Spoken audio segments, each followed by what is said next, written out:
please let's welcome Lisa from the Triangle 7:30 early bird group. Let's give her a good NAPA welcome.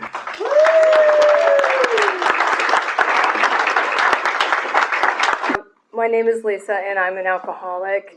I was texting with friends of mine earlier today, and I was so nervous because life has really been crazy in the past couple of years. And I talked to my sponsor today, and I just got quiet, and I got settled. And I remember that the singleness of purpose, is to carry the message. And the only thing, I can't screw this up because it's only my experience, strength, and hope. So as I prayed before I got here, and I prayed when I got here, I asked my higher power that I choose to call God to help me carry the message to the best of my ability. And so that's what I'm gonna do today.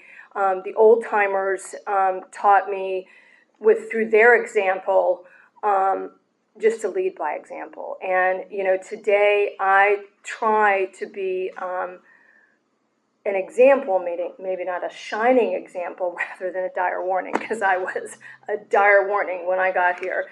And I've said it in my women's meetings a lot. When I got here, I was a combination. Well, there's a lot of young people here, so you probably wouldn't know. Joan Jett, David Lee Roth, and I tried to be a little Pat Benatar, but it just didn't work out. And I was in all black. Not much as that has changed, but I did wear color tonight. So anyways, I'm just going to do a little qualifying. And I was smiling when I came in here because for me, I needed to stick close. I needed to stick close in the beginning, and I still do. And it's you guys that showed me how to go out in life and live life on life's terms. And the lights remind me of AA dances because I went to every AA dance, and I became like Julie McCoy, like organizing the whole thing. And I called my friends, like, "What are you wearing?" It was just, it sounds like a really geek thing to do, but I was one of them. Anyway, so my sobriety date is July 3rd, 1989. I moved to Atlanta in 1988. I came down here. I'm from Baltimore. I'm an East Coast girl, and I basically was forced to move down here because I had burned all my bridges in Baltimore. I drank and used my way into the very bottom, and I'm all about the singleness of purpose, but if I'm going to practice my first step, honestly, the principle behind the first step is that there are other chemicals in my story. I'm just putting that out there. I'm not going into that. I'm not going to tell you about the 8 balls of cocaine and all that like I just did, but anyways, that's a whole nother story. But anyway, so I moved down here, and being from the East Coast, I thought I basically had come to hell when I got down here because East Coast to me was more like cosmopolitan, and I got down here and I didn't know that there was a lake, like Lake Lanier, and in Brookhaven or that area, there was a building with a sailboat on the top of it, and I couldn't figure out. I thought, why are these people so backwards? There's a sailboat and there's no water around here. I couldn't figure it out. But just to give you a little example, my way of coping in an alcoholic family was sarcasm and humor. And underneath that sarcasm and humor was deep pain. And I hated Atlanta because I hated myself. And I hated, for me, to this day, when the first day I got sober, I didn't think I had anything. I didn't think alcohol and drugs were my problem because everybody around me drank and used at the same level. I just took it up a notch. And so we moved down here in 1988. My dad was transferred down here, and I didn't have a choice but to move down here with family of origin. Luckily, they didn't kick me out on the street as they should have, and I still had a job, but I basically drank and used around the clock. And just a little backstory, I did a lot of geographic cures before I came to Atlanta. I grew up in a very alcoholic home, and I do believe that this is a disease. I do believe it's a genetic disease. My dad was a workaholic, the alcoholic, and he would come home and he would smell like working lady come in and kiss us goodnight on the head, and I could smell what I thought was like evergreen. Fast forward years later, that became my drink, which was Tanqueray and tonic. But at the end, I couldn't afford any of that, and so he, I got a job here, but when I moved to Atlanta, I had about $100 to my name. I mean, that was it, and I got a job, and I ended up hooking up with some of the people that I had known in one of my former geographic other cures, was to move where my mom was from when she was from Louisiana. My mom was from a family of 9 in Louisiana. My dad's from northern Minnesota, so it was like two opposite ends of the world coming together, but they met in California. And I am the middle screwed up child in the family. I have 2 elder sisters and a younger brother, and I had a resentment probably my whole life because I was born practically in a snowbank, and they got to say that they were California girls, like the Beach Boys, California girls. And but in all seriousness, there was just a lot of chaos in my childhood. We didn't grow up with money. My dad just worked hard. We lived in little suburbia back in the day when things were a little safer. I could walk to school, and it wasn't like don't leave your house kind of thing. You walk to school. But my sisters, got involved in that 70s kind of thing, and they were 10 and 9 years older than me. So I was always looking ahead to be somebody else than I was, and I wanted to be just like them. And so there was a lot of furniture being thrown, a lot of people were being beaten up in my household. And I was told, if you turn out like your sisters, you're going to be just kicked out. So what I did is I learned to internalize things and not talk about, I just internalized. And so when they took me out of public school, even though they couldn't afford it, they put my brother and I in private, thinking that would fix us, if they do this, then we won't do that. And it just kind of the polar opposite happened. First of all, I hated having to wear a uniform. That was like the worst thing in the world, because that was a death sentence, and I wanted to plan my outfits and all this kind of stuff. So, but I was the one that, it just so happened, I would find the people that were on the edges or the fringes or whatever. And one of my best friends, she had older sisters, and I can remember when my dad would come home from work drinking, having been drinking, I wanted to escape. And so I met some kids that were older, and they introduced us to some things that you smoked on the beach, and I thought they were cigarettes, and I was 10 and a half when I smoked those things. But I was doing those drinking things at that same age, at 10 and a half years old. And at that time, I had started going into my dad's liquor cabinet, and I learned it. I mean, I didn't know it. Other people did it when I heard their story, is that they said, they went into their parents' liquor cabinet and they added water to the alcohol or whatever. So, and I think my dad drank more because he's couldn't figure out why it was so weak when he kept drinking, because I was drinking it. So, but I grew up with tremendous insecurity, and that's probably why I'm so nervous tonight, is I stuttered severely as a child, and severe dyslexia, and there's a part of that is still there. And long before there was that term in the news of bullying and stuff like that, I had a lot of that. And because of some of the people my sister was around, my eldest sister was killed in a car accident when I was 11 and a half by a drunk driver. And I was at a private girls' school, and my dad had worked very hard in corporate world and became affiliated with the school. And I just remember how uncomfortable that was when people were talking about me behind my back and who my sister had been married to and all this kind of stuff. And so the way I coped is I just drank and I did drugs, and then I also got up and did sit-ups in the morning just because I wanted to work out and be skinny, even in the 6th grade. And so, like I said, in the beginning of, in my life, in my family, sarcasm and just being sarcastic was a way of coping. My mom was and I've lovingly referred to my mom, even in sobriety, as Joan Crawford. There's a lot of people in here that don't even know who that is.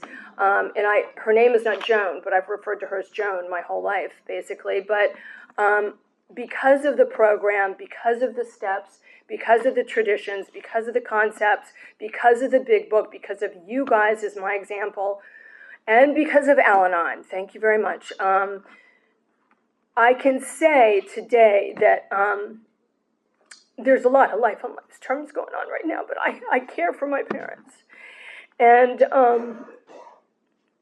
I realize that there's a lot of dysfunction that is untreated alcoholism. And the only program I can work is my own. I've idolized my dad my whole life. He was an only child. He was a workaholic, and he's just been my example. But the chaos in my childhood with all the craziness and the drinking and the throwing and everything. So when a job happened of change, my dad had to be transferred down to Atlanta, and that was the worst thing for me in the world because my whole world was in Baltimore. My whole life was in Baltimore. I grew up in Baltimore. We moved there when I was 4. I was actually born, I'm a St. Pauli girl. I was originally a St. Pauli girl from Minnesota, but my dad had to be transferred down here. So for that whole year in 1988 until 1989, I just did anything and everything. But when I graduated from high school, it was a college prep school. I was forced to go to college because it was college prep. I went to Virginia. I went to school there out of state. But for me, it was just an excuse to drink and do drugs. Whoever was the bad crowd, I never went to class. I failed out of school. I was gold star on the AP every semester. And if you don't know what AP, it's academic probation from the day I was there. And so I just kind of, skated my way through that. Then I was forced to move back to Baltimore because my parents threatened me and said, if you can't, you got to come home. So I had to come home and go to local school and drank my way, got into trouble all the time. Finally, I said, okay, well, I'm going to move to Louisiana, and I did another geographic, and that's where my mom is from. Well, I got into a crowd down there, and these people really drank and did drugs hard, really drank. And I did attend some classes, but I also was like a big fish in a small pond kind of thing, but I really wasn't. It's just because I spoke differently being from East Coast and I was in Louisiana. And I had a car that said Maryland tags instead of Louisiana, so I stuck out like a sore thumb. So when the cops would pull me over at nighttime because of that, and it probably had something to do with what I was dressed in at the time, like the 80s and the hair and I got my way out of it. And so, but my alcoholism and drug addiction really took me to another level. And the people that I hung out with were some pretty big drug cartels. And I didn't know to the degree of that, but there was some friends of mine that we hung out with. And back then, there wasn't anything like these after-hours places yet. There are places like you bring your own alcohol and stuff like that. Well, this one girl had broken up with one of the guys that was like the big guy. And I went to a friend of mine's house. We were all going to go drinking there until 5 o'clock in the morning. And she called the house and she said, "Hey, Lisa, you need to bring so-and-so and your so-and-so and so-and-so. You guys come over to this after party." And normally I would be, of course, yeah, let's go. And at this time, I had also become a drug dealer. And I know it's single enough as a purpose, but I can't just say I owned a liquor store because that's not the truth. I was a drug dealer. So I said, let's not go. There's something in me that said, let's not go. And so the next morning when I went home, I turned on my little TV, and on the local news down there, there was 25 of my friends handcuffed with the FBI, and they all went to jail for like 25 to 30 years. And when I got sober, I heard people say, think about those little God shots before you got sober. Think about those God shots where, your God as your understanding was really there and you just didn't know it. And I know without a shadow of a doubt that my journey in sobriety has been divinely inspired. So I look back and that was clearly God doing for me what I couldn't do for myself. And I ended up moving back to Baltimore. Then we got to Atlanta. I drank and used for a year. And just to give you a kind of a fast forward to stay out of a drunkalogue, I did meet some friends here. We went out of town to another state, to a resort, and I've never mentioned the place. I've never been back to the place, nor will I ever. I know we have the saying, do not regret the past on which you shut the door, and I just don't care to go back there. So we went there, and it was 24/7 drinking and using and never sleeping and never eating and never anything. And I was about probably 95 pounds, so soaking wet at the time. And it was a constant. So not to go into any major details, there was cops, there was blood, there was an ambulance, there was jail, there was hospital jail, there was all kinds of stuff. And called my parents in Atlanta, and they said, come home, we'll make you a nice dinner and everything's fine.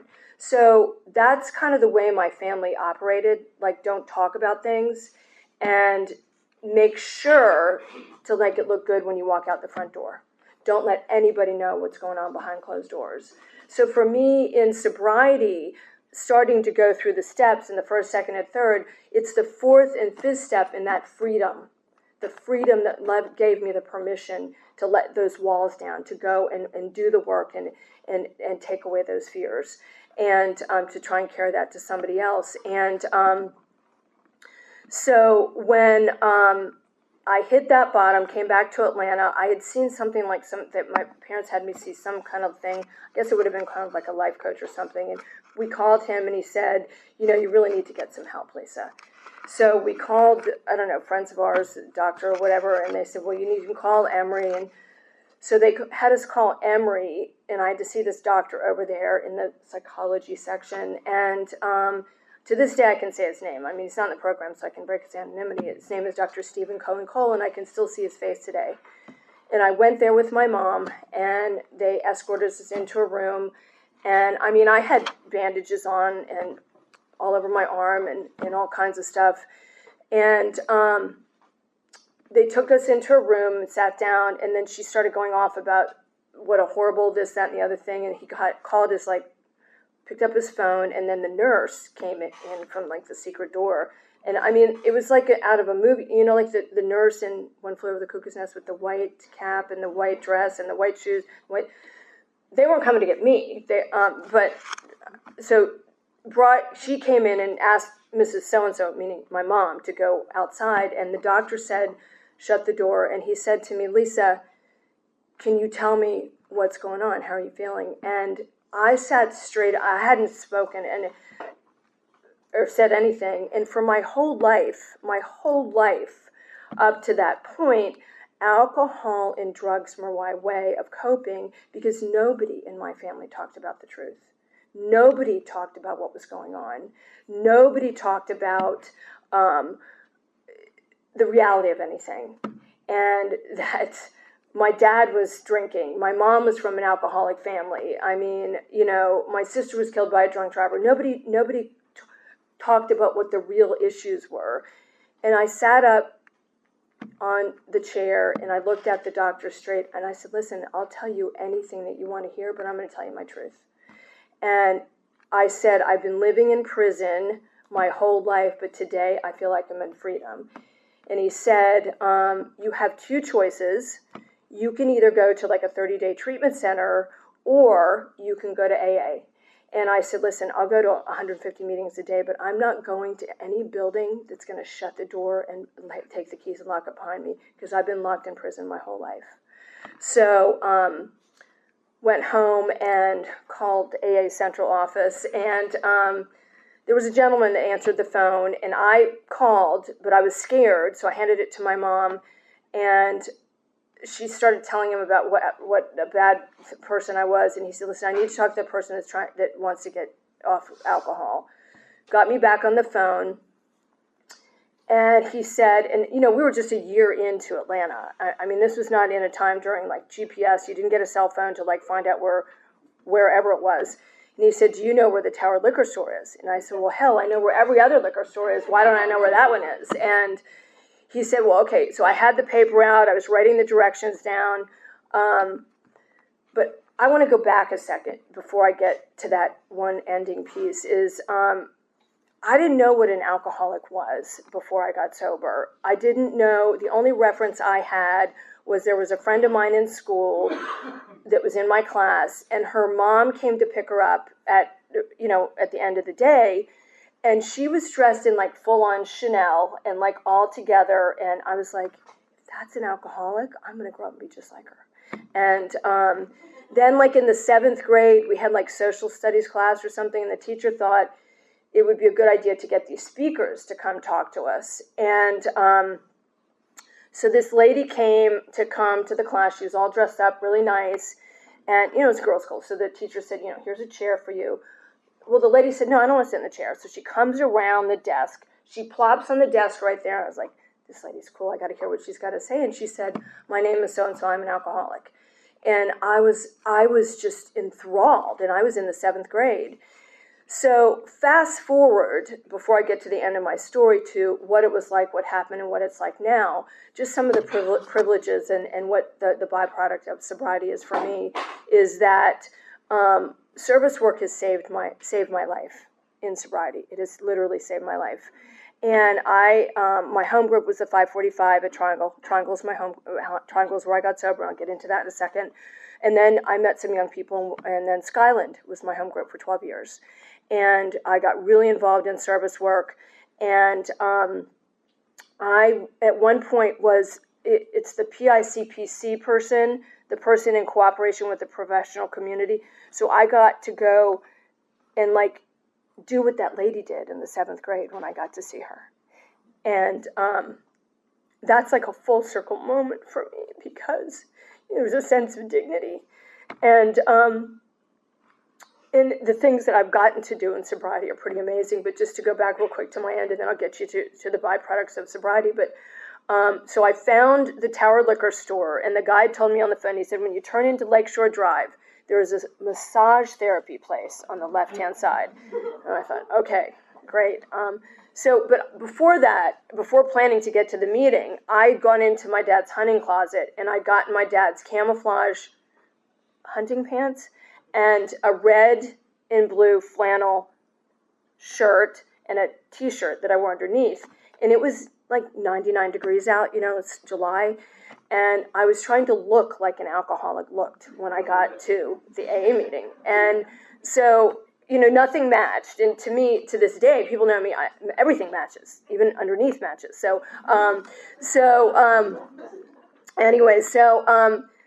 Nothing matched. But I can remember when I got to the driveway, and I parked my car really, really far away at Triangle. And I got out of the car, I looked at the ground, I did not look up at anyone. I could have counted and told you how many rocks are on the ground before I got, and it was just a little tiny white house, the stairs, and people, here it is in the dead of summer, like 150 degrees outside, it felt like. People were outside smoking and drinking coffee, and I'm like, where have I landed? How am I here? And people are drinking coffee in the middle of the summertime. And I walked up the stairs, went up to the room, took a hard right, went into the very back corner, and I would say there was about 15 people in that meeting. But I looked down, and it wasn't until I went through the big book the first time that the only 2 words that can be described from what I felt was incomprehensible demoralization. That was it. And I never looked up until about halfway through the meeting, and everybody in that meeting that shared that night, I heard what I needed to hear. It's like they were sharing with me what had been going on in my head for a long time. Not that I thought that I was an alcoholic drug addict, but I could relate. And it's almost like they gave me permission to authenticate what I was feeling. And so I think when somebody says, what's your takeaway from your first meeting, it's always, I tell people, it's always keep coming back. Nobody said you have to have the big book memorized by the time you come to the next meeting, and there's going to be a test. There's going to be a test, and you're going to have to tell us every name of the people that are in the next meeting, and you're going to have to say it backwards at the end of the meeting too. So nobody said that to me, and nobody said you can't wear your camouflage pants and your flannel shirts. Nobody said that to me. Nobody said you have to have a Louis Vuitton. I don't think it existed then, but anyways, nobody said that you had to have a Louis Vuitton purse when you come into the AA meeting. Nobody said you have to live in this certain zip code, or that you even have to come into an AA meeting with your shoes matching. Nobody said that. You can come in, half your head can be green, half of it can be orange. You can have 10 nose piercings. You can do whatever you want. You don't have to have an education. You don't have anything. You can stutter, and it doesn't matter. Nobody said that. And for the first time in my life, I felt at home. And just to highlight some of the privileges of sobriety and doing the work, I 100% believe in sponsorship. I 100% believe in the big book. I 100% believe in meeting makers make it. I 100% believe in service work is the way to survive and live and win. And the sponsor I have today is truly an angel in my life. She's my sponsor of 24 years. And not only is she my sponsor, but she's family. And I've been a part of her family for a very, very long time, and she's surviving cancer, and she's literally my North Star and an example and walks the walk of this program. And if I could be so lucky to do 1/100,000th of what she's done for me in my life, then it would be a privilege to help somebody else. I got involved with ICIPOM when I first got sober, the International Conference of Young People in AA. We were able to bring the convention here in 1992. We had 4,500 people come and show up, and it was amazing. 1995, I got to go to the international conference in San Diego, and no matter what you believe in or believe and don't believe in, to be in the football stadium there at the end of the meeting holding hands with 60,000 people saying the Lord's Prayer, I was levitating by the time I left there. And that sounds so cliche, but not to me. It was amazing. And the people I was holding hands with were from every other world and country and everything, but we all had one language. It was language of the heart and of the program. And I've been able to travel outside of the United States and go to international meetings where they were not English-speaking meetings. And it didn't matter because we all spoke the same language. You could look in the people's eyes. And I've gotten to, when I first went to those first things sober, like I said, AA dances or going to a wedding or going to a funeral. And, excuse me, life has hit hard in the past few years. We all have a story. I can't speak for anybody else. I can speak for myself that I would say it's some of the hardest couple years of my life. In the past few years, I've had 4 friends of mine die of this disease, 2 by suicide, 2 by ODing, and a year ago, 4 days ago, my cousin was a victim of the fentanyl crisis. And then somebody that I was very serious with at one point, I found out a year ago that he committed suicide. And but these are all people also that got away from the program. And the people that I've known that have come back, I ask, what are the things you stopped doing? They stopped going to meetings and they stopped praying. And for me, the other thing too that I'm adamant about, because I have a really hard time doing it, it's asking for help. And I heard when I got sober, if I'm thinking about it, I better be talking about it, because that disease, my disease, is out there, like you guys have all heard, doing push-ups in the parking lot. And I don't want to. I still want to be on this side of the grave. And there's been times in the past couple of years I have not wanted to be on that side of the grave. I got diagnosed with a really serious thing a few years ago, and I have to be in the cancer center twice a month getting infusions, and there's no cure for it. And my mom got diagnosed with cancer 2 years ago. Breast cancer, and December 20th, 2020, my sponsor's husband died, just out of the blue, and his AA birthday was three days after mine, and it talks in the big book that you'll meet the family and the friends that you never thought you could imagine, and that we are not a glum lot, and that we are people that may not have mixed before, and I'm just so grateful to be here tonight, and there's one thing that I have to remember is that it's a we program. I don't have to do this by myself. And it doesn't have to be glamorous. There can be some days that are just, all you're doing is just picking yourself up and coming in, suiting up and showing up. And there was a little lady that took me under her arms when I got sober. Her name was CCC, and she was my grand sponsor. And she was dressed in Chanel from head to toe. There you go again. And she took me under her wing and she said, you know, you got to suit up and show up. And you got to act and look the way you want to look. You don't have to, you know, carry those same things that you had from before. And God knows I've done so many things in sobriety that probably wouldn't be approved by other people, but I have always put my sobriety first. And I've always found any arena that I can carry the message to somebody else. But I'm also very protective of my anonymity because it's been broken not with my permission. And I'm a big believer in the traditions, and I'm a big believer in the concepts, and that everybody deserves an open door. And I'm no greater than anybody else. The only reason I'm sober today is because it's 24 hours at a time. And thank God we have one day at a time. Because I don't know if I could handle anything else in this life on life's term stuff right now. But I heard a quote from somebody in the rooms, and it said, today is the tomorrow you were so worried about yesterday. And there are women in this room that are friends of mine that have walked through things and have walked through things that I've never walked through. And then I'm walking through the yets that I was terrified of. And I'm only doing it because of my tribe. And so there was a lady that I was really good friends with her, and her entire family was in the program at Skyland. And I just want to leave you with the one thing that she always closed the meeting out with, and this is what I always do. And to me, it's really important, and it just kind of engulfs the whole program. Abandon yourself to God as you understand God. Admit your faults to Him and to your fellows. Clear away the wreckage of your past. Give freely of what you find and join us. We shall be with you in the fellowship of the Spirit, and you will surely meet some of us as you trudge the road of happiness. May God bless you and keep you until then. It's been a privilege to let me be of service with you guys tonight. Thank you.